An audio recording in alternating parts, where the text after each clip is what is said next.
Pemerintah mempertahankan status internasional Bandara Sultan Iskandar Muda, sekaligus mendukung perekonomian Aceh.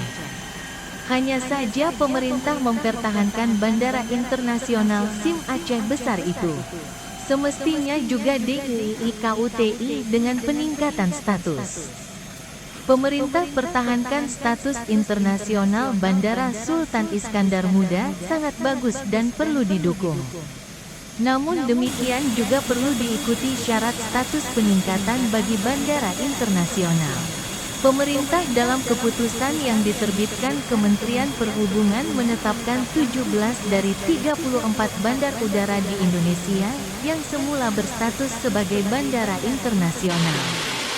Sebagaimana halnya, persyaratan yang diwajibkan kepada bandara internasional menurut ekonom USK Profesor ALIAS UDDIN. Maka semestinya Bandara Sultan Iskandar Muda bukan lagi berstatus internasional, tapi lebih besar daripada itu. Meski Bandara SIM hanya melayani penerbangan internasional ke negara tetangga. Namun menurut Profesor ALIAS UDDIN, wilayah Bandara SIM berada di tengah dan yang jauh hanya ke Australia. Sedangkan ke barat berada 1000 km lebih dekat dibandingkan Singapura. Harapannya tetap internasional harus dipertahankan. Yang kedua, ditingkatkanlah. Jadi kalau bisa jadi bandara hub. Bandara hub itu jadi bandara lebih besar lagi. Untuk apa? Mendukung perekonomian Aceh. Jadi bukan hanya untuk datang orang, juga mengirim barang dan sebagainya.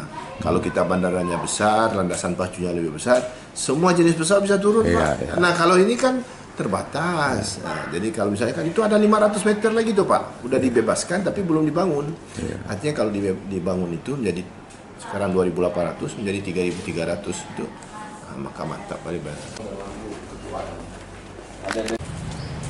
Disebutkan, bandara internasional hanya boleh meningkatkan statusnya jika memenuhi syarat lebih besar sarana-prasarana pendukungnya seperti terminal, landasan pacu, ramah tamah pemandu wisata, souvenir, dan daya dukung lainnya yang bisa memanjakan wisatawan mancanegara.